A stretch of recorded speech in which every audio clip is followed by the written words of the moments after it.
Good afternoon, YouTube. How's everyone doing? Hope everyone's having an awesome day. As you guys know, I've kind of been slowing down buying stuff recently. It's interesting because the prices are going down, but it's just typical of the market. The hype's going down, and then I'm buying less and actually trying to sell some of the stuff because I always got to think about the end game and like, do you really want this item in your collection, your PC? And I think everyone at first, when they get into it, much like myself, is like, oh, I want that, I buy it. And then now it's like, I'm kind of at the point where trying to trim down my collection and get to like what I want to keep in my PC. It's really hard though. I'm sure all of you guys know it's hard to like sell stuff. It's easy to buy, but sometimes now when I buy something, I'm like, oh, well, think about at some stage I'm going to sell it. So how liquidable is it?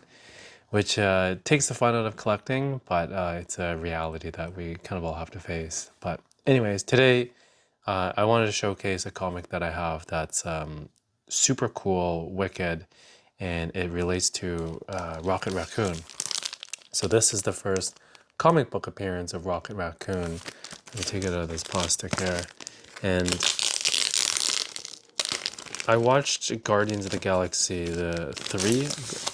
the newest one, and it was just absolutely amazing. Like I'm not a huge Rocket Raccoon fan. Everyone loves Rocket because he's funny, he's cool, but I didn't know his backstory. And after watching that movie, like gosh, it just hit home. Like it was quite a tearjerker. I don't want to spoil it in case you haven't seen it, but if you haven't seen it, definitely go watch it. Awesome movie. I thought it was better than Miles Morales, the Edge of Spider-Verse 2.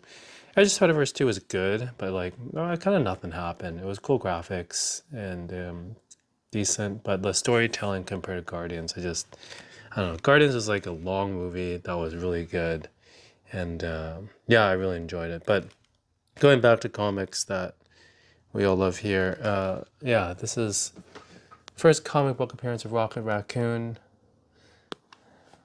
There's Hulk saying that he has to share this 20th anniversary issue with this puny animal. There's actually another. This is not the true first appearance of Rocket Raccoon. He makes an appearance in a magazine, but this is his first comic book appearance. So I think I would say this is his first one. And this is newsstand goodness. Yeah, what a beauty. 9/8 signature series. And what makes this incredibly special is signed by Stan Lee, rest in peace, and Jim Shooter. This is the first comic book appearance of Rocket Raccoon. And I don't know, like I was contemplating sending this one in.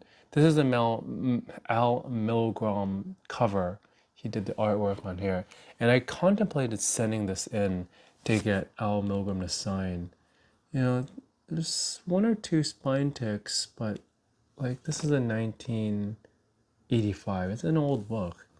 This corner is a wee bit rough, but the rest of the book is pretty good shape.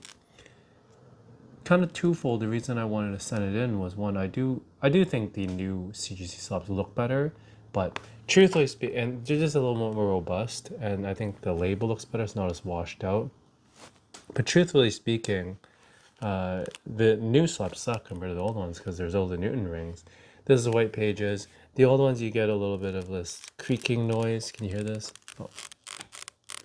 It just doesn't feel great, but yeah, interesting. Wow, interesting. There's a little bit of Newton rings even in the old one. Look at that. I take that back. TGC had Newton rings back in the OG days too. Al Milgrom, 1981. Look at that. Whoa, newsstand goodness. So very sad though. I have sold this book, and I just want to shoot this video because this is leaving my possession, going to another collector, a good home, hopefully, a fellow Canadian actually. So, what a beautiful cover. Yeah. What do you guys think? Leave a comment below if you guys have watched Rocket. If you guys think he's coming back to the MCU. Personally, I think he will. At the end of the show, Star-Lord or Chris Pratt, who was like, Rocket, the Guardians are yours now. You're the new leader. So I think he's just like too good. He might come back for a miniseries. I know Disney is trying to work out all this stuff right now, but like, I think when Disney Plus gets back on their feet, like figures the business side of things out, they're definitely gonna make a miniseries, if not a new movie for Rocket. Bradley Cooper hasn't said no that he's done. He's not doing Rocket anymore. I mean, for him, it's just voice. It's not like Gamora or Vision, who they have to like do the full plaster makeup or Mystique from the Fox stuff. So I mean, yeah, Bradley Cooper's a good actor too, or a good voicer, I guess you can say. Yeah. So there's Incredible Hulk. I thought about getting Al Milgram to sign right here, but kind of glad I didn't. Just nervous right now. I've had a lot of stories seeing from friends that they send a 9-8 blues and they came back 9-2, 9-4 signed with no notes. So good old CGC. Quick stats about this one. There are 4,368 of them graded. Of that, a bit more than that, including a signature series. 4,368 plus 349. There's 4,717 of these, so 4,700. So this is a 10%, 10%er, which is super rare. And specifically rare signature, there's 50 of these. Can't believe there's only 50 of these. That's 14% of the population. But where it gets rarer and rarer, this is kind of it's just a rough stats, and it's taken from CBCS. So taking the newsstand over the direct, it usually represents about 10%. So if there's 50 of these 9.8s on the CGC census, roughly there's 5 of these in newsstand, so 10%. And of that 5, like this is the money right here. Mr. Stan Lee, Mr. Marvel himself. It's like very rare to get Stan Lee sign on a first comic book appearance. This is the trifecta. I mean, this is not a trifecta. Sorry, it's a dual hitter, because first comic book appearance, he's on the cover. If it was like Rocket Raccoon #1, that'd be the trifecta. But where this is like super cool is newsstand, so super rare, 10% of the population, and Stan Lee. So this potentially could be a one of one. I mean, I don't know if there's only 5 newsstands. I've seen some newsstands out there in blue. I've never seen a signed newsstand, and the fact that Stan Lee signed it. So I know he signed this and everything, even like non-Marvel stuff. But like, yeah, this was signed 2015.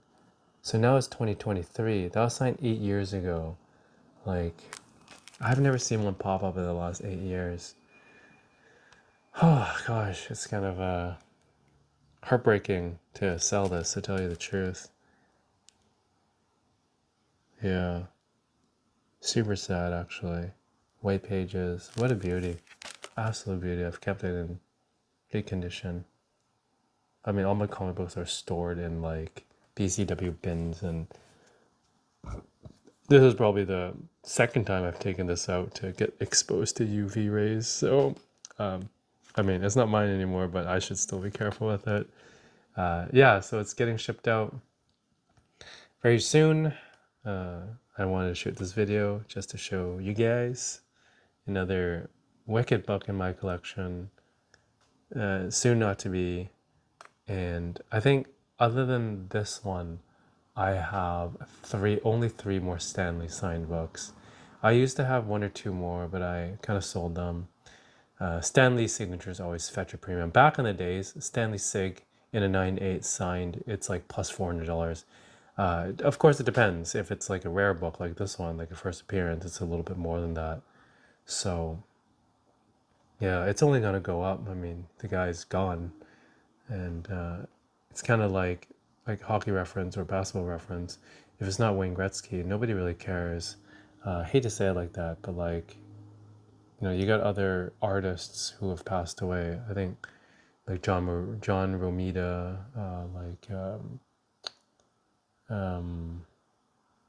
I can't think of any other right now. There is one that passed recently, but yeah, I mean, just people don't know enough about it. But Stan Lee, everyone knows, because he kind of he invented the whole universe. Anyways, I'm rambling on. So if you're still here, appreciate you guys. Thank you for watching, and looking forward to reading all your comments. Thanks, guys. Take care.